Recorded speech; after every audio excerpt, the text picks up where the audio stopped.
Hei vaan, taas uusi unboxing-video. Katsotaan, posti toi tällaisen paketin. Me kyllä tiedetään jo mitä täällä pitäisi olla, mutta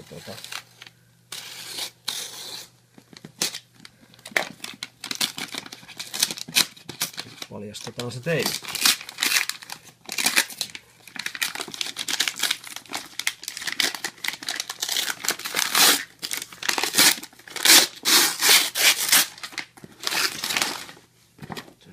Lähetyslista, sillä te ette tee mitään, mutta tämmönen tuli. Sykseli Gateway. No, tähän täältä löytyy sisältä. Tää niinku liittyy liittymään tai liittymän mukana. Muuntaja, lyhyt puhelinjohto, puhelinpistoke ja tämmönen nettikaapeli. Sitten oli manuskat. Joo, kyllä siinä on kytki ja tuossa menee puhelinpiuha on off. Ja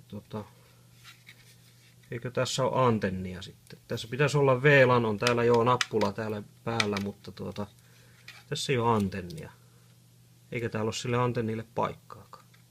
Meillä on nyt tää semmonen antennikaapeli tuossa katossa, että täällä kuuluisi, mutta no, katsotaan kuinka käy. Katsotaan miten toimii tällä. Ehkä tää täytyy laittaa johonkin ylös sitten. Tai sitten on sen verran uudempaa tekniikkaa, kun tuo vanha, että ei kaipaa sitä antennia. Niin, semmoista ei ole lisäantennia.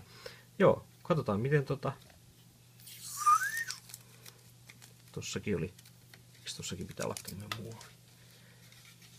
Tossakin on muovi. Otetaan pois. Joo, mutta hei, jos teillä on kokemuksia tämmöisestä syksellistä. Mikäs tää nyt oli tää?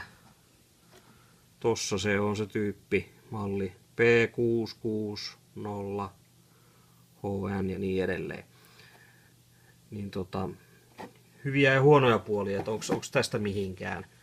Tää nyt ei maksanut meille mitään, että tää nyt tuli, tällä mennään tai sitten käytetään tavanhaa, että mikä meillä on.